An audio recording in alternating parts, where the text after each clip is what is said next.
I said I would get you a more interesting mass composition to empirical formula problem, one that doesn't just have a straight up 2-to-1 ratio. And so here it is. I have a bag of stuff, or let's call this a bottle of stuff. Maybe it's in a liquid form. And it happens to be 2.04% hydrogen, 65.3% oxygen, and 32.65% sulfur. What is the empirical formula? What's our best stab at the empirical formula of this substance? So what we do, like we do in all of these problems, let's just assume we've got 100 grams of the stuff. So if we have 100 grams of the stuff, so if we assume 100 grams, so if let me do that in a good yellow. So let's say assume I have 100 grams. So if I have 100 grams, how many grams of hydrogen do I? If I have 100 grams total, 2.04% of that is hydrogen. So I have 2.04 grams of hydrogen. I have 65.3 grams of oxygen. And I have 32.65 grams of sulfur. Now what we need to do now is figure out how many moles of hydrogen is this, how many moles of oxygen, and how many moles of sulfur. Then we can compare the ratios, and we should be able to know the empirical formula. So how much does 1 mole of hydrogen, what is the mass of 1 mole of hydrogen? Let me write that. So 1 mole of hydrogen. Well, we know what the mass number for hydrogen is. It's 1. The atomic, and especially even the atomic, let's say the atomic weight also for hydrogen, if we were to take it on Earth, the composition, you pretty much just find hydrogen nucleuses that may, if it's neutral, it has an electron, but it has no neutrons. So it has an atomic mass of 1 atomic mass unit. So 1 mole of hydrogen has an atomic. So if you have a ton of hydrogens together, or a mole of them, not a ton, I shouldn't say, but a ton is actually maybe, well, no, you have a mole of them. You have 6.02 times 10 to the 23 hydrogens. Then you take hydrogen's atomic mass number in atomic mass units, and you say, well, it'll be that many grams of hydrogen, right? So if we immediately look up here, if we have 2.04 grams of hydrogen, how many moles of hydrogen do we have? Well, 1 mole is 1 gram, so we have 2.04 moles of hydrogen. Notice, this said what the mass of the hydrogen is. This tells us how many hydrogen molecules we have. Remember, this is 2.04 times 6.02 times 10 to the 23 hydrogen atoms, moles of hydrogen. Or maybe I should write that down. So 1 mole of hydrogen, there you go. And then oxygen, 1 mole of oxygen.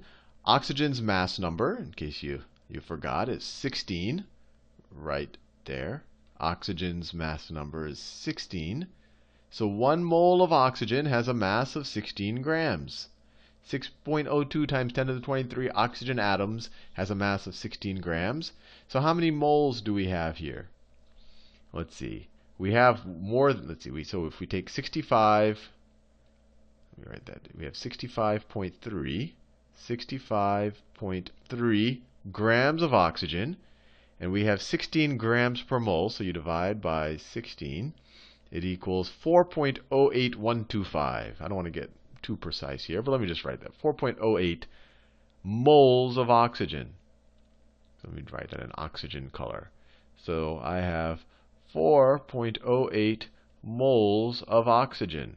And then finally sulfur. What is sulfur's atomic mass? The one thing I will never forget about sulfur is its smell. There's a city in Louisiana, which we used to drive to all the time. I think we had some family friends there, called Port Sulphur. And they did a lot of sulfur processing there. And lucky for the residents, at least at the time, I apologize if they fixed the issue, it smelt like sulfur, which smells like rotten eggs. But anyway, 1 mole of sulfur. 1 mole of sulfur. Where it is right there. So sulfur's atomic mass is 32 atomic mass units per sulfur atom. So a whole mole of it is going to have a mass of 32 grams. So a mole of sulfur, not a mule. Maybe I should invent a new unit called the mule. So a mole of sulfur is 32 grams. So how many moles do we have? We have a little bit more than 1, but let's be precise here, just because everything else is a little bit of a decimal. So if we have we have 32.65 grams of sulfur, and we divide by the number of grams per mole, divided by 32 grams per mole. We have 1.02 moles of sulfur. And this was hydrogen up here. So here you should hopefully see a pretty good ratio here. For every one sulfur atom, I mean, the ratio worked exactly out, and that's because I did this problem before. I actually made up this problem before we worked, so I made it so the numbers worked out. But 1 mole of sulfur, for every mole of sulfur, so for every 6.02 times 10 to the 23 sulfur atoms, you have 2 moles of hydrogen, right? This ratio is 1 to 2. 2 times 1.02 is 2.04. And then for every 1 mole of sulfur, you have 4 moles of oxygen, right? If you multiply this times 4, you get 4.08. So the ratio of hydrogen to sulfur to oxygen is, for every 1 sulfur, we have 2 hydrogens, and we have 4 oxygens. So the empirical formula of this is H2, and then we have 1 sulfur, and then we have 4 oxygens. And this is sulfuric acid, one of the things you would least like poured on you most of the time. Anyway, hope you found that useful.